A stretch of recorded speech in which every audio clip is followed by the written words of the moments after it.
Hörmətli tamaşaçılarımız, qonağımız var rubrikası ilə davam edirik və bugün çox aktual bir mövzuya toxunmuşuq. Lalə, bilirsən ki, son dönəmlərdə Muxtar Respublikamızda bir çox dönərxanalarda kütləvi zəhərlənmə halları baş verir və bu barədə həm xəbər saytlarında, sosial şəbəkələrdə paylaşım edilir. Ona görə də məhz bu mövzu ilə bağlı danışacağıq bugün.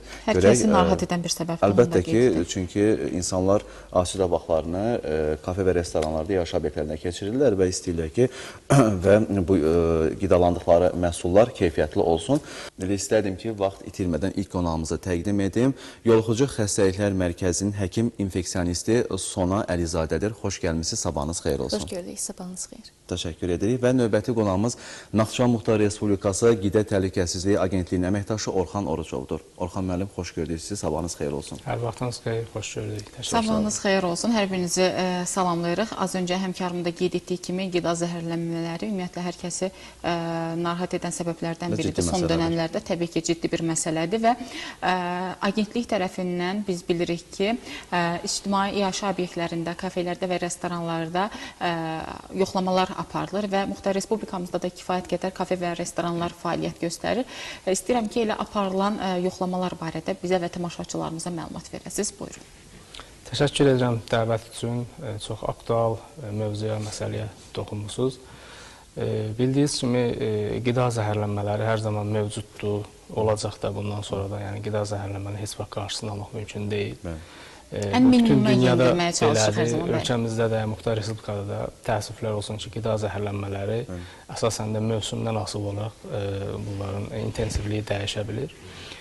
Qida zəhərlənmələrinin yaranma səbəbləri var, bunların araşdırılması, nəzarət mexanizmləri, bunlar ayrı-ayrı proseslərdir. Ümumiyyətlə, qida zəhərlənmələri həm baş verir, məişət zəminində baş verir, həm də qida obyektlərində insanların qida məhsullarından istehlakı zamanı həm bu mağazalarda ola bilər, ictimai yaşayış obyektlərində ola bilər, eyni ilə də istehsal müəssisələrindən alınan birbaş qida məhsullarından da qida zəhərlənmələri yarana bilər. Bununla bağlı baş verə biləcək arzu olunmaz hadisələrin qarşısını vaxtında qarşısını almaq məqsədi ilə Naxçıvan Muxtar Respublikası Qida Təhlükəsizliyi Agentliyi də mütəmadi olaraq həmin qida obyektlərində monitorinqlər və yoxlamalar, dövlət nəzarət tədbirləri həyata keçirir. İlk öncə onu vurğulayım ki, qida zəhərlənmələri baş verdikdə dərhal bizi agentliyə Naxçıvan Muxtar Respublikası Yoluxucu Xəstəliklər Mərkəzi publik hüquqi şəxsindən məlumat daxil olur. Günün istənilən saatında bu 24 saatı əhatə eləyir. Bizim məsul şəxslər var, onlara məlumat daxil olur və məlumatlar araşdırılandan sonra həmin məlumat əsasında nəzarət tədbirləri başlayır. Qida zəhərlənməsi hansı şəraitdə baş verib? İlk öncə iki sual qarşımızda dayanır. Zəhərlənmə hansı şəraitdə baş verib? Bu, dediyim kimi, məişət zəminində ola bilər və qida obyektlərində də ola bilər. Suallar aydınlaşandan sonra əlbəttə ki, bizim istiqamət müəyyənləşir ki, hansı istiqamətdə necə nəzarət tədbiri aparılacaqdır. Məişət istiqamətinə vaxt qalsa toxunaram. Əsas qida obyektlərində baş verən qida zəhərlənmələrinə toxunmaq istəyirəm ki, xüsusən də bu dönərxanalarda baş verir. Bilirsiniz, dönərxanalarda baş verən zəhərlənmələr araşdırılan zaman aydın olur ki, burada müəyyən faiz, əksəriyyəti dönərxananın üzərinə düşürsə, belə deyək, bunun məsuliyyəti, günahı, müəyyən bir faiz də var ki, bu istehlakçıların üzərinə düşür. Səbəb nədir? Səbəb odur ki, mən ilk öncə sizə məlumat üçün tamaşaçılara da bildirim ki, 2024-cü ilin oktyabr ayında Azərbaycan Respublikası Qida Təhlükəsizliyi Agentliyi kollegiya qərarı ilə dönər emalı və dövriyyəsinə dair sanitariya norma qaydaları təsdiqləyən normativ hüquqi akt qəbul olunmalıdır. Bu, həm çiğ dönər emalı müəssisələrini əhatə eləyir, normativ hüquqi akt, həm də dönər emalı, yəni dönərxanaları. Dönərxanaya qədər ki, vəziyyəti araşdırmaq lazımdır ki, çiğ dönər hansı şəraitdə hazırlanır? Zəhərlənmələr araşdırılan zaman, belə deyək, məsələnin kökünə qədər gedib araşdırmaq lazımdır. Həmin normativ hüquqi aktlarda da müəyyən tələblər var, qaydalar var. Bu qaydalara, tələblərə əsasən çiğ dönər, xüsusi çiğ dönər emalı müəssisələrində hazırlanmalıdır. Heç bir dönərxanaya icazə verilmir ki, özü dönər hazırlasın. Bilirsiniz ki, ət məhsulları yüksək riskli məhsullardır. Çiğ dönər xüsusən yüksək riskli məhsuldur və çiğ dönər, çiğ ət işlənilən sahədə masa olsun, alət və avadanlıq olsun. Ondan bişmiş dönərdə emal müəssisəsində dönər hazırlanan yerdə istifadə etmək olmaz. Hətta sizin agentlik tərəfindən də ət və ət məhsullarından Keyfiyyəti ilə bağlı nümunələr götürülür və araşdırılır. Bəli, bu monitorinqləri əhatə edən onun tərkib hissəsidir. İstər zəhərlənmə olsun, istər olmasın, bizim hər ay dönərxanalarda monitorinqlər aparılır. Regional bölmələr vasitəsindən bu funksional fəaliyyət həyata keçirilir. Həm çiğ dönər emalı müəssisələrində, həm də ki, bu çiğ dönər emalını topdan satışını həyata keçirən, onun daşınmasını həyata keçirən, bu çiğ dönərin hazırlanması, dönərxanaya çatdırılmasına qədər soyuq zəncir deyilən prinsip var, ona əməl etmək lazımdır. Hansı ki, çiğ dönər hazırlanan kimi dərhal mənfi 42 və ondan da aşağı temperaturda şoka verilməlidir. Və sonra mənfi 18 dərəcə saxlama məsələsi var, onun donunun açılması məsələsi var. Nəinki dönəri, heç bir ət məhsulunu hansısa su ilə, isti su ilə açmaq olmaz. Onları xüsusilə defrostasiya məsələsi var, prosesi var. Onlar hava axını ilə və yaxud da təbii şəraitdə öz-özünə donu açılmalıdır və dönərin, çiğ dönərin ən dərin yerində temperatur 4 dərəcədən yuxarı olmamalıdır. 0-4 dərəcə arasında olmalıdır çiğ dönərdən söhbət gedir. Və bu proses ki var, çiğ dönərin donunun açılması, dönərin pişirilməsinə qədər olan məsələ ki var proses, bu 8 saatdan artıq bir prosesi əhatə etməməlidir ki, risklər yaranmasın. Və çiğ dönər artıq bişirilməyə başlayırsa, onun istifadə müddəti 12 saatdır. Bişirildiyi andan, yəni o yerləşdirildi ocağın qarşısına, onu qeyd edeyim ki, dönərlər yalnız elektrik, qaz və təbii ağac kömürü vasitəsilə bişirilə bilər. Digər vasitələrə icazə verilmir. Dönər bişirilməyə başlandığı andan 12 saatdır. Əgər səhər saat 9-da 10-da dönərxana fəaliyyətə başlayırsa, gecə axşam saat 9-10-da həmin dönərin artıq istifadə müddəti bitir.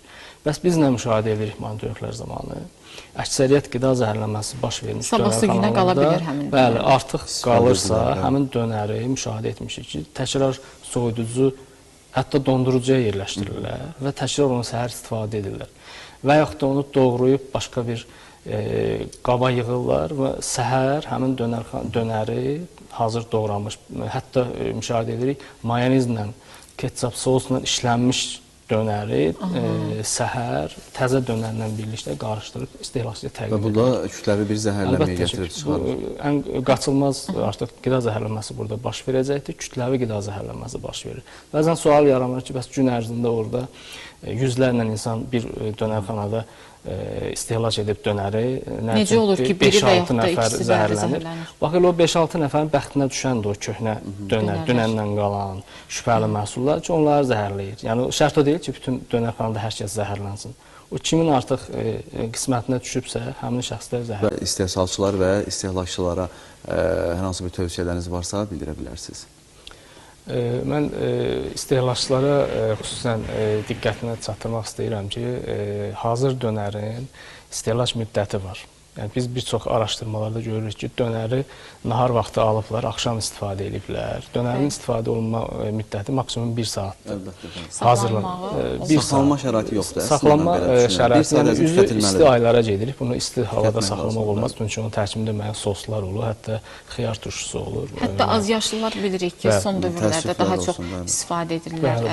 Ona görə də bunun istifadə qaydasına mütləq fikir versinlər. Yəni, zəhərlənmə dönərxanada da baş veribsə, bu o demək deyil ki, həmin dönərxana üzündən həmin zəhərlənmə baş verir. Və biz araşdıran zaman görürük ki, çünki biz xəstələrlə görüşürük, onlardan izahat alınır özündən və yaxud da yaxınlarından. Danışıq vaxtı artıq məlum olur ki, dönəri aldıqdan sonra 3 saatdan sonra istifadə edilir. Əlbəttə ki, bu qida zəhərlənməsinə səbəb olacaqdır. Eləcə də dönərxana sahiblərinə bildirmək istəyirik ki, buradan yenə də qeyd edirəm, üzü isti aylara gedirik, artıq yay aylarına doğru gedirik. Daha diqqətli olsunlar, gigiyenik qaydalara əməl etsinlər, işçiləri vaxtında tibbi, ilkin və dövrü tibbi yoxlamalara cəlb etsinlər, alət və avadanlıqları təmiz saxlasınlar. Gigiyenik qaydalara temperatur rejiminə əməl etsinlər.